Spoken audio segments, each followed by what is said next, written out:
What's up, Game Jimmians?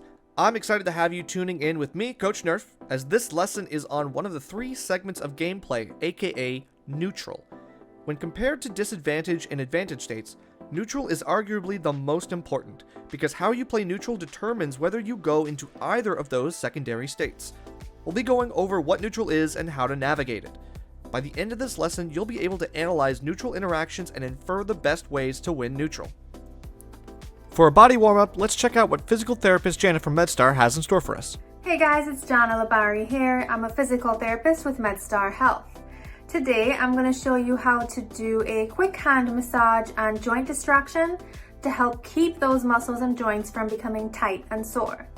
These techniques can be used as a cool down after gaming or during your rest breaks. For the hand massage, use the thumb of the other hand to start making small circles along the palm with a light to moderate pressure. Start with the fleshy parts of the palm near the thumb and the pinky fingers, and then you can make your way down to the wrist. Move up to the middle of the palm, continuing to make those small circles with the thumb.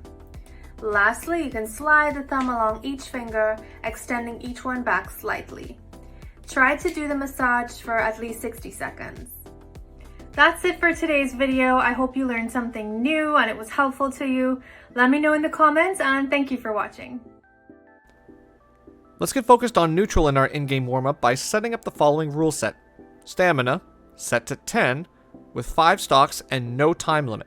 This means that usually the first hit or two on either you or your opponent will instantly take your stocks. This isolates neutral play and forces you to play more defensively. Play 3 games on this rule set. As I mentioned, neutral is an incredibly important aspect of gameplay. Essentially, it is described as what is occurring before either player gets a hit on their foe. Once the hit occurs, players will enter into either advantage or disadvantage states depending on who got hit.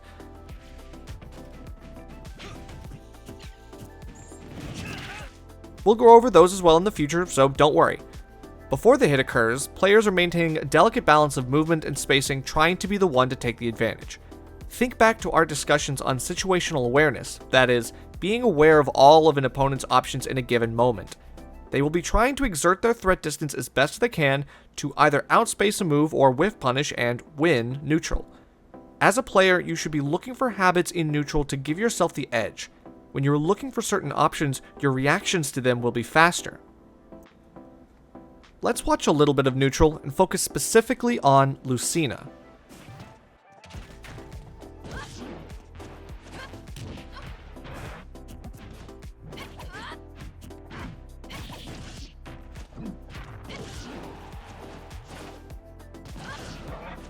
Did you see what options Lucina used more often when trying to approach? If you were thinking dash attack, you'd be right. That was the most common approach option, and coincidentally, one of the least safe approaches, giving the adversary multiple opportunities for a prime punish. Try it yourself in a best of 3 set against a CPU or player, and count the number of times your opponent does each approach in neutral. When one particular option is being used more than the others, make a mental note of it. Keep playing sets until you have found 5 unique overused approaches from your opponent. Now that you can identify habits in neutral, it's time to come up with a response to said habits. At this point, you should be pretty familiar with your character's key attributes such as mobility and the speed and range of your attacks. You should be aiming to maximize your strengths and minimize your weaknesses in neutral by not overextending.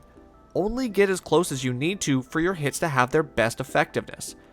For this drill, we'll focus on simply evading the opponent's approaches. I'll play Zero Suit Samus, a character with a few good evasion tools against Cloud. As we did before, play a little bit against an opponent to determine their most common approach habits, then it's time to figure out our best methods to get out of the way and avoid it. We can down B, flip kick, away or in to retake stage control. We can also dash away, jump away, spot dodge, or roll in or out. Once you've come up with 5 unique options to avoid the opponent's approaches, implement them in the next couple of games. With each passing game, avoid the move 3 more times than the game before with all 5 of your evasion tools. Evading a move is great, but punishing it is even better. Let's learn to fight back against an opponent that is over-reliant on a few moves and too desperate to win neutral. For this one, I'll play Pikachu, who has many great punish tools to choose from in a variety of situations. Notice how I hold shield until I know the opponent's moves are over, then I jump with a fast out of shield option. That's a whiff punish that wins me neutral and puts me into advantage state. I can also dash back and punish with either forward tilt, forward smash, up smash, back air, forward air, and more. Forward smash is a move with range that can actually outspace an opponent's attack, though it is one of few for Pikachu. Thus, whiff punishing is a common way to win neutral for Pikachu. Another is using Thunder Jolt, the neutral B. By following behind it, Pikachu has two options that can win neutral. Either the projectile hits the enemy's shield, allowing Pikachu to get a grab immediately after, or the enemy will drop shield and jump, letting Pikachu follow up with an aerial. If they get hit by the projectile, it would be even worse because Pikachu can easily combo off of it for larger damage. This is just one example of how certain tools in a character's kit can dominate the way they play in neutral. Know your best combo starting moves, or your strongest standalone hits, and use those to punish an unruly approach in this next drill. Play 5 games and follow the same steps we went through to get here.